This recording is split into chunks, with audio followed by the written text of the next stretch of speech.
কোন গুনাহ নাই, শুধু একটা গুনাহ। কয়টা গুনাহ? শুধু একটা গুনাহ আপনার আমলনামায় আছে, বেশি গুনাহ নাই ভাই দোস্ত, সব গুনাহ মাফ হয়ে গেছে। শুধু একটা কবিরা গুনাহ আপনার আমলনামায় আছে। নবীজি বলেছেন, আপনার নবী আমার নবী বিশ্ব নবী রাহমাতুল লিল আলামিন বলেছেন, কারো আমলনামায় যদি একটা গুনাহ থাকে, একটা কবিরা গুনাহ, কমপক্ষে ৭,৫০০০ বছর জাহান্নাম কাটতে হবে। নাউজুবিল্লাহ। কয় বছর জাহান্নাম? ৭,৫০০০ বছর জাহান্নাম। ও বাবারে খেয়াল করি, আপনার জীবনে কত গুনাহ, আমার জীবনে কত গুনাহ। গুনাহ ছাড়া একটা মুহূর্ত আমরা থাকতে পারি না। হাঁটতে গুনাহ করি, খাইতে গুনাহ করি, বাজারে গিয়ে গুনাহ করি, দোকানে এসে গুনাহ করি। শুধু কি তাই, মসজিদের ভিতরেও গুনাহ করি। ঠিক না বেটি? নামাজ পড়তে পড়তে মসজিদের ভিতরে শাবনূরের গান বাজছে, নামাজ পড়তে পড়তে মসজিদের ভিতরে, নামও তো জানি না, অমুক শিল্পীর গান বাজছে। কি গান বাবারে বাবা, এটা শুনলে কি আর নামাজ থাকে? আমরা তো আগের জমানার মানুষ তো গুনার জায়গায় গুনাহ করত, গানের আড্ডায় যায় গুনাহ করত, যাত্রার প্যান্ডেলে গিয়ে গুনাহ করত, সিনেমা হলের ভিতরে গিয়ে গুনাহ করত। কিন্তু এখন আর এদিক সেদিক যাওয়া লাগে না, ঘরে বসে থেকেই গুনাহ করে। মসজিদে বসে বসে গুনাহ করি। আল্লাহর নবী বিশ্ব নবী, আপনি আমার নবী, রহমতের নবী, রহমতের কান্ডারি নবী, ফরমান কোন উম্মতের আমলনামায় একটা গুনাহ যদি থাকে গো, একটা গুনাহ যদি তওবা করে মাফ না করাইতে পারে, কমপক্ষে ৭,৫০০০ বছর জাহান্নাম কাটতে হবে। আপনার নবী আমার নবী বিশ্ব নবী রাহমাতুল লিল আলামিন গুনাহকে কেমন ভয় করত। আমরা তো সচরাচর গুনাহ কইরা ফেলি। আল্লাহর নবী বিশ্ব নবী রাহমাতুল লিল আলামিন যখন নাকি মৃত্যুবরণ করবে, এর কিছু সময় পূর্বে, একদিন আগে রাসূল অসুস্থ, নবীজির শরীরে জ্বর এসে গেছে, নবীজি জ্বরের জ্বালায় কাতরাতেছেন, মাথা ব্যথা শুরু হয়ে গেছে। আল্লাহর নবী তার চাচাতো ভাই ফজলকে ডাক দিয়ে বলে, ও ফজল চলো, ওই যে দেখা যায় অনেকগুলা লোক, ফজল রে আমারে নিয়ে ওই জায়গায় চলো। আল্লাহর নবী ফজলকে নিয়ে ওই জায়গায় যায়, ডাক দিয়ে বলে, ফজল পুরা মদিনা এলান করে দাও, পুরা মদিনার মানুষগুলাকে ডাকো, আমি নবী অসুস্থ। ফজল রে হয়তো বা দুনিয়াতে আমি আর বেশি দিন থাকতে পারবো না। ফজল, ও ফজল পুরা মদিনার মানুষগুলারে খবর দাও, দিয়া জেরা করো। হযরতে ফজল বলে, আমি মদিনাবাসীকে এলান করে দিলাম। মদিনার সমস্ত মানুষগুলা জড়া হয়ে গেল, সবাই আসলো। নবীজির অসুস্থর কথা শুনে সবাই এসে পড়েছে। এমন সময় আল্লাহর নবী বিশ্ব নবী, আপনার আমার নবী, আমার প্রাণের নবী, মায়ার নবী ডাক দিয়ে বলে, ফজল রে আমার একটু উঁচু জায়গায় তুমি দাঁড়া করাও রে ফজল। নবীকে উঁচু জায়গায় দাঁড়া করাইছে।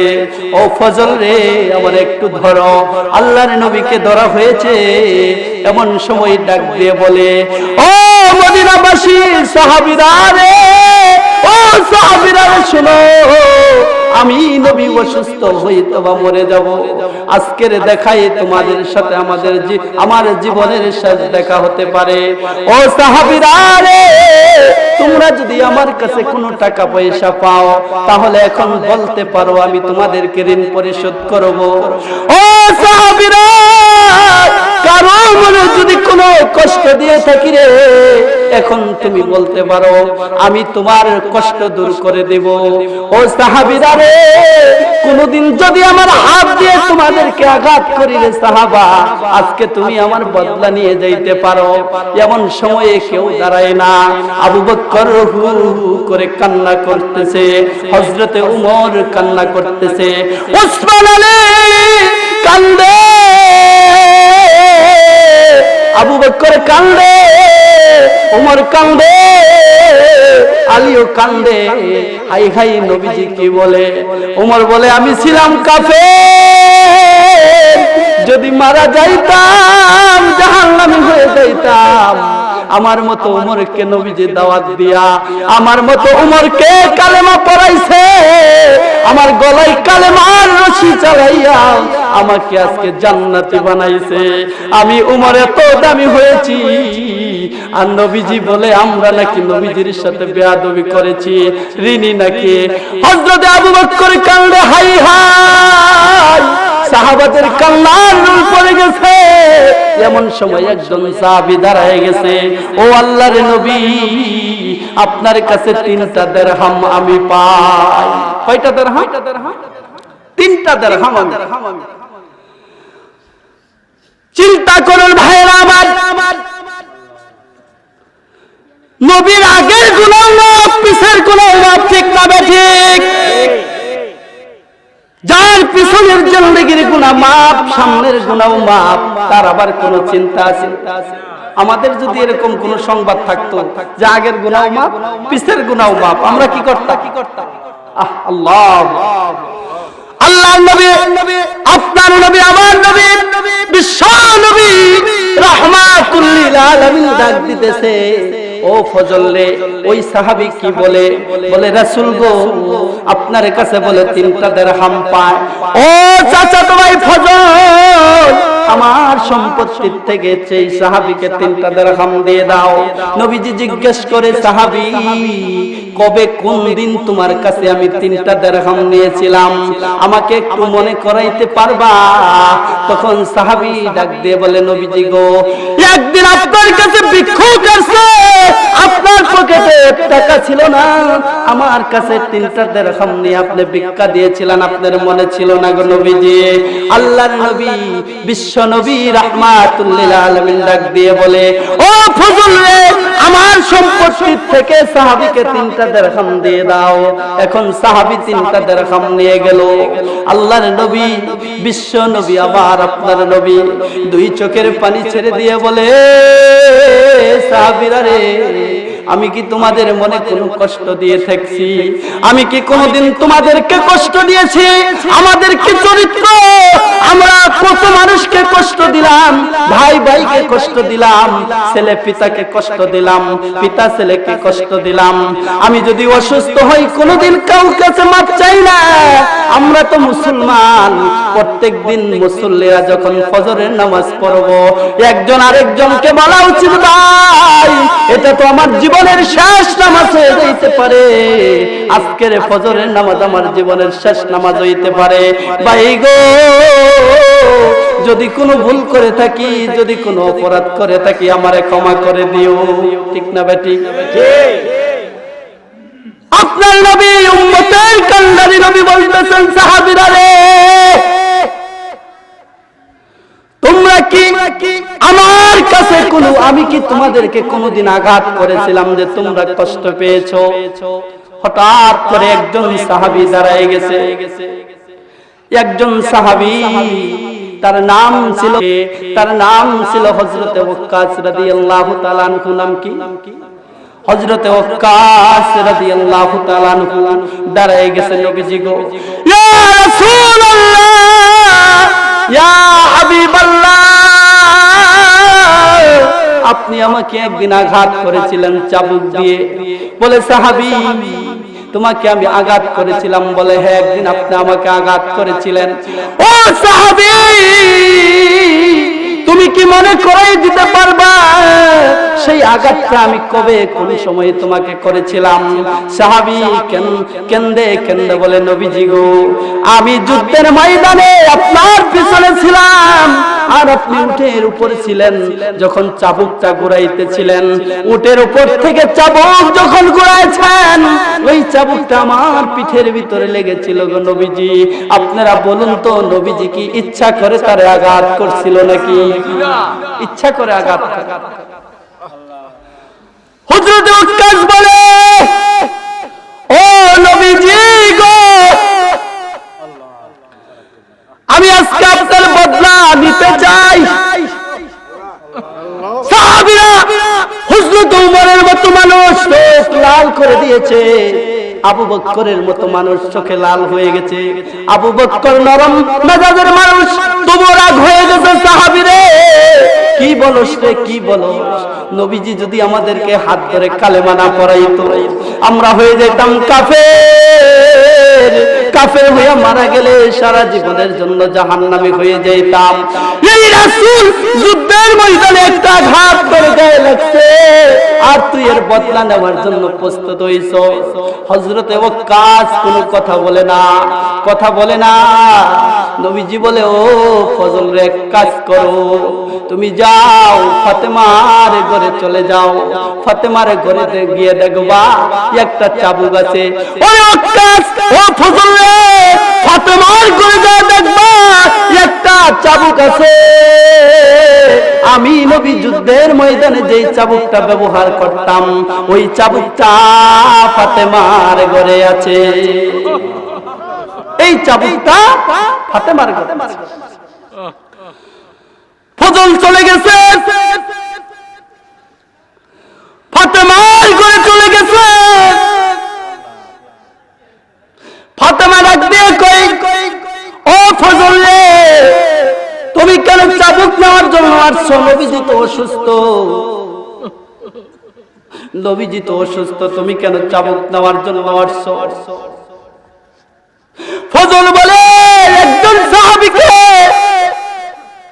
নবীজি যুদ্ধের ময়দানে একজন সাহাবীকে নবীজি আঘাত করেছিল। এই সাহাবী আজকে নবীজির আঘাতের বদলা নেবে।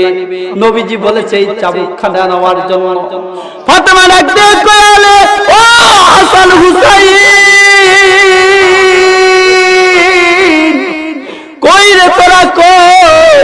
আরে রাহমাতুল লিল আলামিন নবীর কে আঘাত করে বদলা নেবে। ও ইমাম হাসান হুসাইন রে, কোন সাহাবী আঘাত করবে রে? তোদের পিঠ পেতে দে, আমার বাবা রাহমাতুল লিল আলামিনের গায়ে যেন একটা আঘাত করতে পারে না। ফাতেমা ইমাম হাসান হুসাইন দৌড়ে আসছে, এই মদিনায় কে আমার নানারে আঘাত করবা? একটা আঘাতের বিনিময়ে তুমি আবার বদলা নিবা।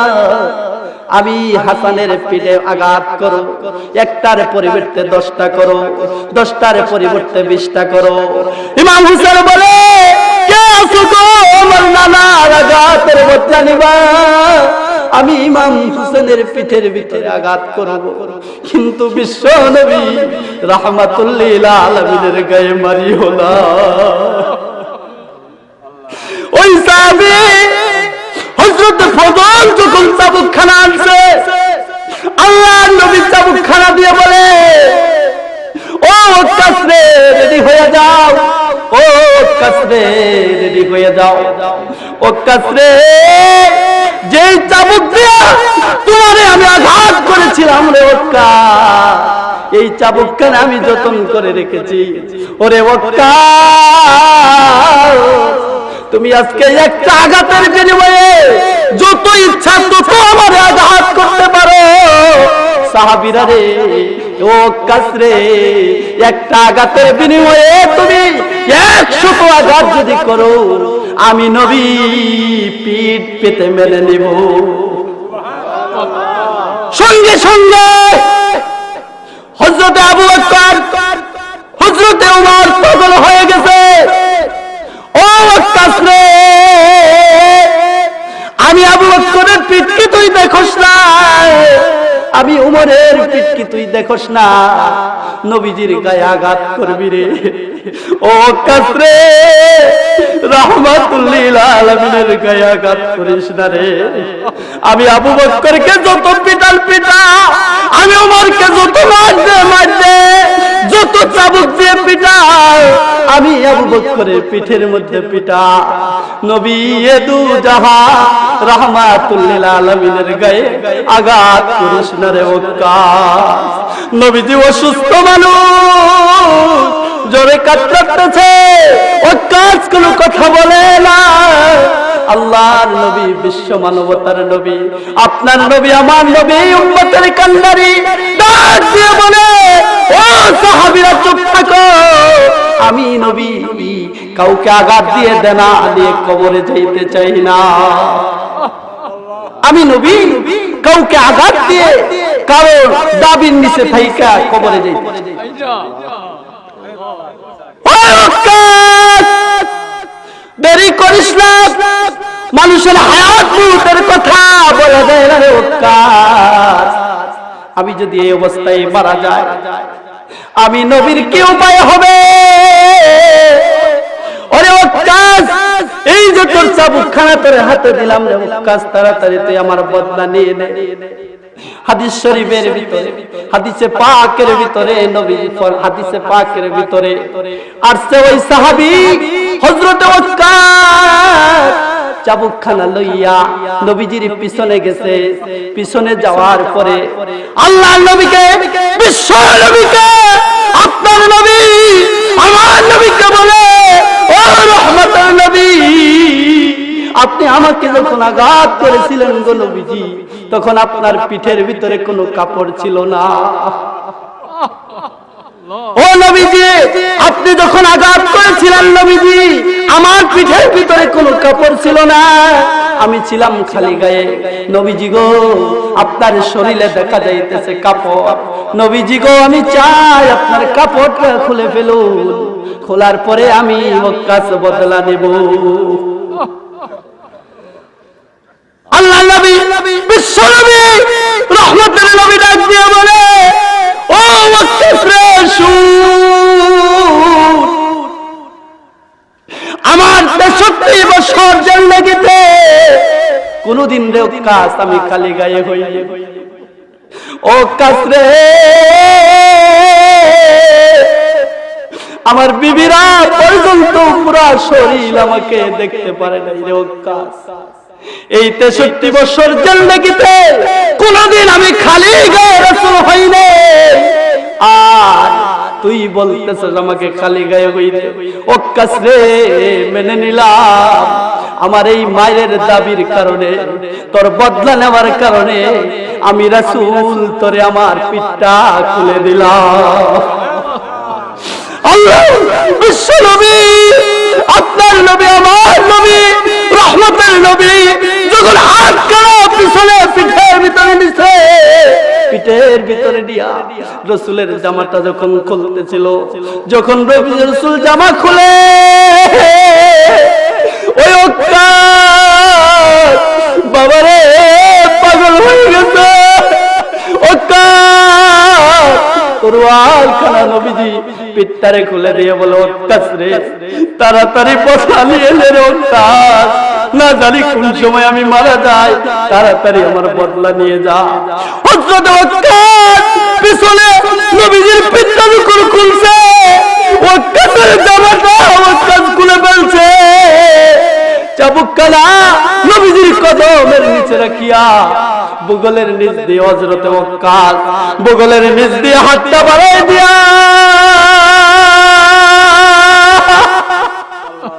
বুগলের নিচ দিয়ে হাতটা বাড়াই দিয়া পিছন দিক দিয়ে নবীজি এমন ভাবে নবীজিকে ধরছে।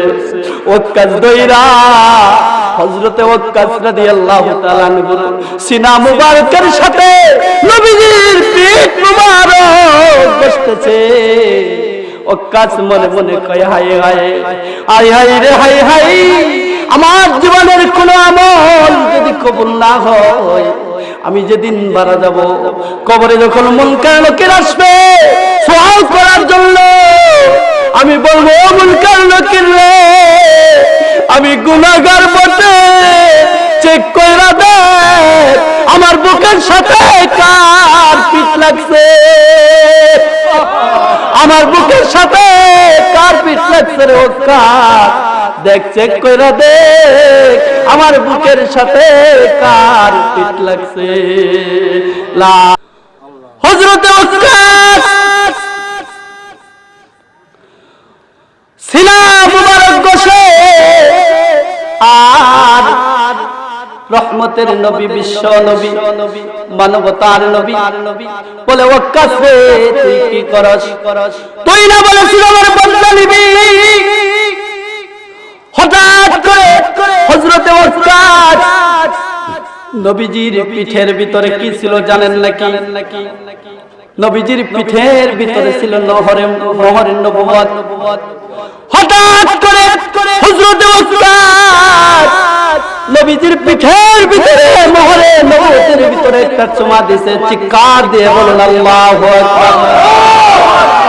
যখন চুমা দিছে গো হযরতে নবীজি ডাক দিয়ে বলে ওয়াক্কাস রে তুই না বলে বদলা নেস, তুই এখন আমার মোহরের নবুয়তের ভিতরে চুমা দাস কে? ওয়াক্কাস বলে নবীজি যেদিন কালেমা পড়ে আপনার হাতে যেদিন মুসলমান হয়েছিলাম মনে মনে ভাবছিলাম যদি আমার জীবনের কোনো আমল কবুল না হয়, আমার জীবনের কোনো আমল যদি কবুল না হয় গো নবীজি, আমি আল্লাহ নবীজির একদিন যদি আমি মোহরের নবুয়তের ভিতরে চুমা দিতে পারি আমার জীবন সার্থক। নবীজি গো এই মোহরের নবুয়তের ভিতরে চুমা দেওয়ার জন্যই আমি এই ছলনা করেছি। বিশ্ব নবী গো আপনার গায়ে কি পৃথিবীর কোনো মানুষ আঘাত করতে পারে? আমি বুঝাইতে চেয়েছি বন্ধুরা আমার, একটা আঘাত অনিচ্ছাকৃতভাবে করিয়া নবীজি এইটুকু কষ্ট মানুষের দিয়া কবরে যাইতে সাহস পায় নাই। 3টা দিরহাম দেনা থাইকা আল্লাহর নবী বিশ্ব মানবতার মুক্তির নবী কবরে যাওয়ার সাহস পায় নাই। আমরা যে মানুষের জোর করে খায়, মানুষকে যে কষ্ট দেই, লাখো লাখো বার মানুষকে কষ্ট দেই, কোটি কোটি টাকা আঙ্গুল ফুলে কলা গাছ হয়ে যাইতেছে, মানুষের রিলিফের টাকা খাইতেছে, মানুষের টাকা জোর করে খাইতেছে, রাস্তাঘাটে ছিনতাই করে নিয়ে খাইতেছে, কত কষ্ট করে মানুষ টাকা পয়সা কামায়, এই টাকা পয়সা আমরা চিন্তাই করে নিয়ে খাই, ঠিক না বেঠি? আমাদের কি অবস্থা? নবীজি যাকে সৃষ্টি না করলে আসমান জমিনে আল্লাহ কিছুই সৃষ্টি করতো না, সেই নবীজি সাহস পান নাই 3টা টাকা দুনিয়াতে দেনা থেকে কবরে যাওয়ার। আর আমরা কিভাবে সাহস করি মানুষেরটা দূর করে খেয়ে, এত টাকা পয়সা আত্মসাৎ করে, এত গম রিলিফের চাউল খায়, এত প্রাণ খায়, আমরা কিভাবে কবরে যাওয়ার সাহস? ভাইরা আমার, বন্ধুরা আমার, মনের বোঝারে মন,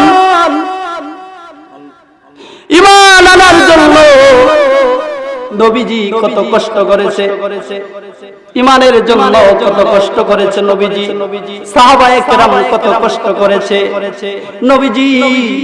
এমন কষ্ট করে মদিনার মানুষগুলার দাওয়াত দিয়েছে।